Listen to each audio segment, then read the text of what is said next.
നമസ്കാരം, കൊട്ടാരക്കര മീഡിയയിലേക്ക് സ്വാഗതം. TTE ചമഞ്ഞ് ട്രെയിൻ യാത്രക്കാരിൽ നിന്ന് പണം തട്ടിയ 40കാരൻ അറസ്റ്റിലായി. ട്രെയിനുകളിൽ മുമ്പ് കുപ്പിവെള്ള വിൽപ്പന നടത്തിയിരുന്ന ഇയാൾ TTE ചമഞ്ഞ് ടിക്കറ്റില്ലാത്ത യാത്രക്കാരിൽ നിന്ന് അനധികൃതമായി പണം പിരിക്കുകയായിരുന്നു. അലിഗഡ് റെയിൽവേ സ്റ്റേഷനിലെ ഗവൺമെന്റ് റെയിൽവേ പോലീസാണ് ശനിയാഴ്ച ദേവേന്ദ്രകുമാർ എന്ന ആളെ അറസ്റ്റ് ചെയ്തത്. സഹറൻപൂർ സ്വദേശിയായ ഇയാൾ നിലവിൽ ഗാസിയാബാദിലാണ് താമസിക്കുന്നത്. TTEമാർ ധരിക്കുന്ന കോട്ടും മറ്റും ധരിച്ചാണ് ഇയാൾ ടിക്കറ്റ് പരിശോധന നടത്തിയിരുന്നത്. ഗോമതി എക്സ്പ്രസിൽ പരിശോധന നടത്തുന്നതിനിടെയാണ് ഇയാൾ പോലീസിന്റെ പിടിയിലാകുന്നത്. നിരവധി ടിക്കറ്റുകളും ദേവേന്ദ്രകുമാറിൽ നിന്ന് കണ്ടെടുത്തു. ജനറൽ കോച്ച് ടിക്കറ്റുകൾ ബൾക്കായി വാങ്ങി ദീർഘദൂര ട്രെയിനുകൾ കയറും. തുടർന്ന് ടിക്കറ്റ് പരിശോധകനാണെന്ന് പറഞ്ഞ് ടിക്കറ്റില്ലാത്ത യാത്രക്കാരെ കണ്ടെത്തും.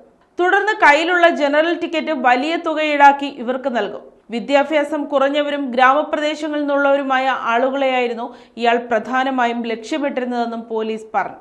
ഹരിദ്വാറിനും ബംഗളൂരുവിനും ഇടയിൽ ഓടുന്ന തീവണ്ടികളിൽ താൻ മുൻപ് കുപ്പിവെള്ള വിൽപ്പന നടത്തിയിരുന്നുവെന്ന് ചോദ്യം ചെയ്യൽ ഇയാൾ വെളിപ്പെടുത്തി.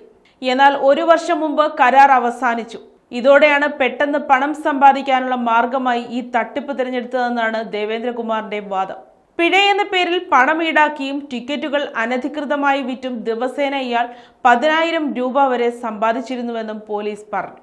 ഇയാൾ എത്ര കാലമായി തുടങ്ങിയിട്ടെന്നും ഒറ്റയ്ക്കാണോ ഇത് ചെയ്തിരുന്നത് എന്നും കണ്ടെത്താൻ അന്വേഷണം നടന്നുകൊണ്ടിരിക്കുകയാണെന്നും പോലീസ് അറിയിച്ചു.